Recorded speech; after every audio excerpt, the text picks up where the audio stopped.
EROT. Multi-shaded pieces all refined by the same words we've heard our ancestors speak. We are strong, undying in a world that wants for us so desperately to be silent. Concrete, to refine and withstanding to be anyone's forgotten cross. Let us be your refuge. Skilled in the anatomy of our pens, our ink paints 3D pictures. We make illusions into illustrations, framed by the words your diary scripted yesterday. Had it not been for this majestic art form, we have become well versed in. All right, EROT stands for Ebony Readers Onyx Theater. We are a subgroup of BSM. Originally, EROT was two separate groups. There were Ebony Readers, and then there was Onyx Theater. Onyx Theater was founded in 1971. Ebony Readers was founded in 1972.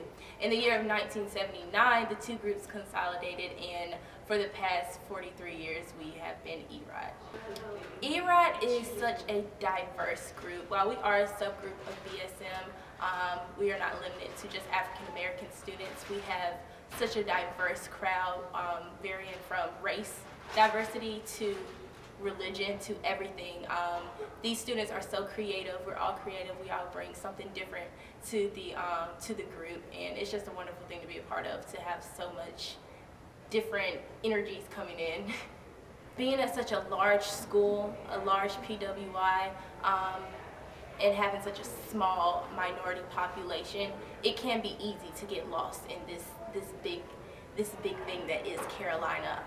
And EROT does a good job of telling people we are here and we have stuff to say and we have things to talk about. And that's what EROT does for us. It gives us a space to speak about those things, to talk about issues that are concerning to us as minority students. Tired of being treated as if black is a social handicap. Like slanging my dialect is a speech impediment. Or if you can cock your head at just the right angle and make the R sound just a little longer, then girl, you can finally speak so that I can understand. Where I see swag in my brother's walk, you see a cripple in need of crutches. You shoot at him because you treat his dark. I always say that poetry saved my life, which basically just means that, like, when I first started writing when I was 13, I was really like this angsty teenager, and I was really upset all the time. And one day I was sitting in 8th grade math class, I remember this very vividly, and it was almost like, okay, so like not like in a crazy way, like I didn't hear voices in my head, but it was kind of like I had like words and like rhymes going on. So I just started writing them down, and at first it felt very silly, but then after a while I realized that it kind of made me feel better. I kind of like to say that to put the feelings on paper, I kind of like, I always say I write the words down because they can't live inside me anymore. So if you don't want to talk about it, or if you still kind of like want to get it out, to me it's a private way. At first it was a private way of me being able to get it out, and I think now through spoken word, it's a more public way of me still expressing myself. I think it's a really good place for people to like kind of see like a creative outlet. I think spoken word is great for pretty much talking about any topic. It's a great form of entertainment. I know personally I enjoy spoken word. I always have, even since before I did it.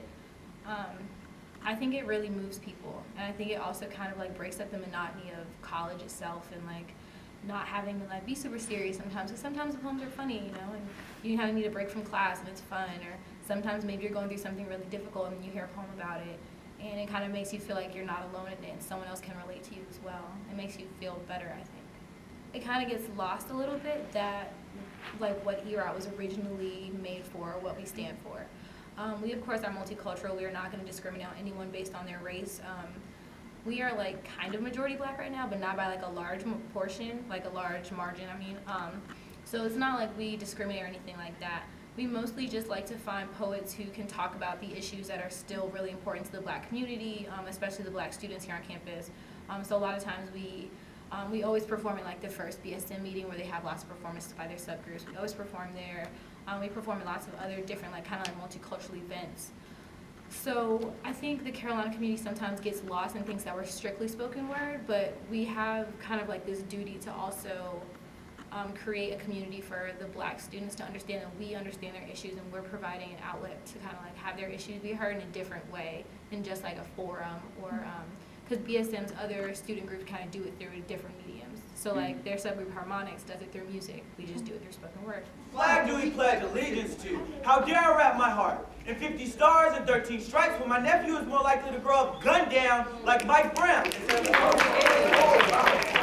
pledge allegiance to love and family. In God. In God. In God's soul I must trust. I pledge allegiance to God and humanity, and I accept all the responsibilities therein. You don't have to be revolutionary to be respectful. But this country is too fond of placing dichotomies where they don't belong. These stories have etched lines across our nation's manuscript. And coloring outside of these lines are sure to get you erased. So, here we are. This is our nation. I'm a first-generation student, as in my parents were born in India and then they immigrated here, and I was born here, so I'm the first generation of our family that was born and raised in America.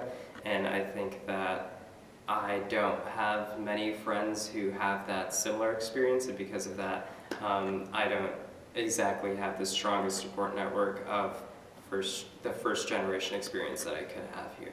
I think that EROT has definitely increased my cultural competence. I think in high school I was definitely not very connected to African American communities because we didn't really have many African American students on our high school campus. And I think EROT, given that it's a subgroup of the Black student movement, has definitely given me many more opportunities to engage with African American college students at UNC, and I think that's definitely increase my competence in being able to understand different cultures, being aware. I think that having a group dedicated to Black voices and dedicated to spoken word poetry is important, because if those spaces are not explicitly and deliberately created, then they often don't exist. So if there wasn't an organization like this, then most of the voices that people would hear on campus would be white voices. Stop telling these Black girls they are beautiful. Please, pity them. Regard them as the disregarded. Disrespect them. Brown paper bag test them. I suggest you reduce them down to groups of taboo who's, jigaboos, and leave a few spots for the Jezebels. My ideal vision for Carolina, I know that this school prides itself on diversity, but I would love for people to actually understand what diversity means. It's not just recruiting African American students or Asian students. It's about coming together after you get them here and understanding where they come from, understanding what they've been through, and communicating these experiences so that everyone understands what it means to be a minority student. Well, I will say that I love the Carolina community. I really love this whole idea of the Carolina way. I think at orientation I was really oh my god, it's gonna be the best experience ever. But I think Carolina's moving in all the right directions. I think what it needs to do is kind of listen to the students, realize what it is that they want/need, and kind of pay more attention to that. But listen to the things that matter to us. So listen to why we don't like Silent Samurai, why we don't like Saunders being named something specific. Or listen to, I don't know, Chispa when they're talking about, Hispanic students' needs, or make sure that everyone is feeling comfortable in this space and that it's a community for everybody, and that you're not catering to certain groups just because of certain reasons like money or systems of oppression or anything like that.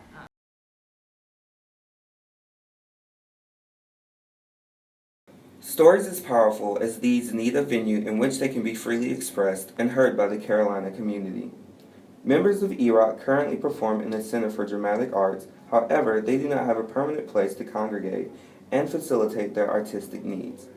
We propose that the basement of the Sonia B. Hayes Stone Center for Black Culture and History be transformed into a safe and creative space that can be utilized by EROT and other underrepresented voices on campus.